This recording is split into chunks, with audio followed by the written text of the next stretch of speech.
This week we meet drummer Tony Greenwood. Here's a little interview I did with him this week. Who is your favourite drummer of all time? Well, I guess I'd have to be Simon Phillips. I've always been drawn to drummers who are fun to watch as well as to hear. But you ask me on any different day, and it could be anybody different. Actually, hit the drums. And what are your musical influences?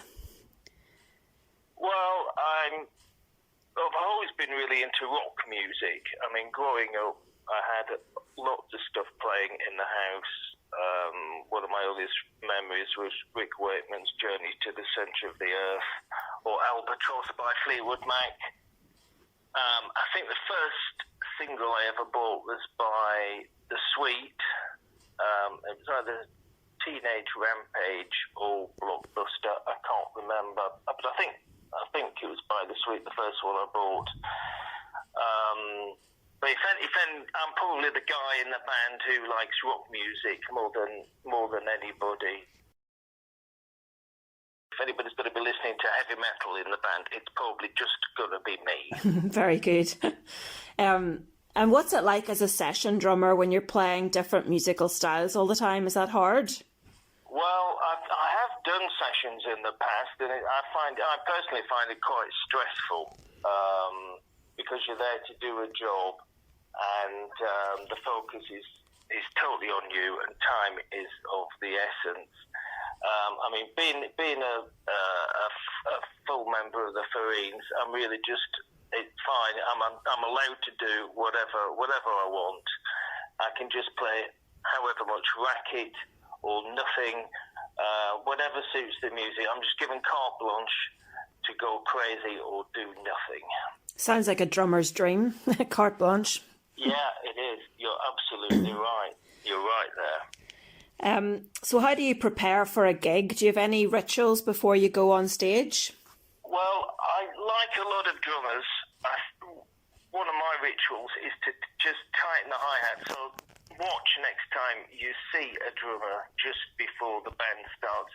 They always tighten the hi-hat clutch. The hi-hat are the two cymbals that clap together, and the top cymbal has a habit of coming loose.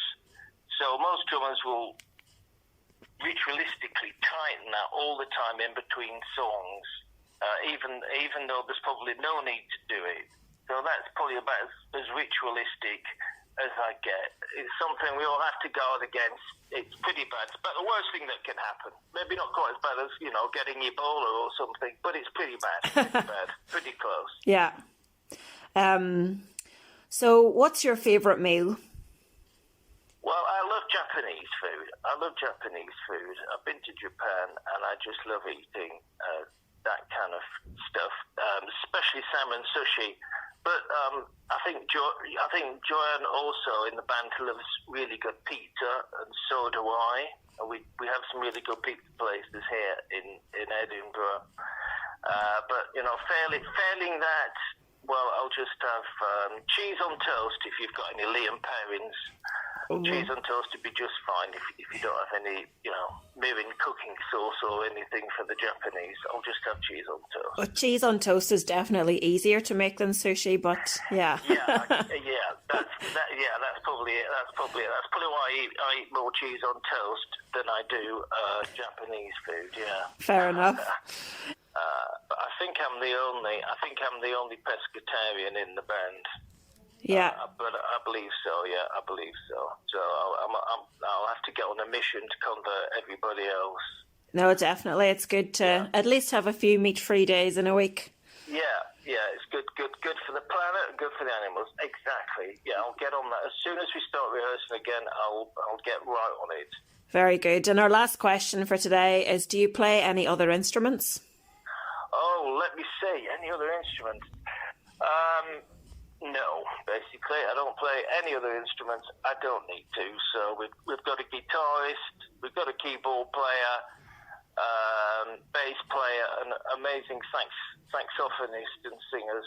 So I think we've got everything covered expertly. So I think the guys are pretty safe, and they know that. Well, that's great. Well, thank you very much, Tony. That's excellent. It was nice to learn a bit more about you. Okay, Joanne, great.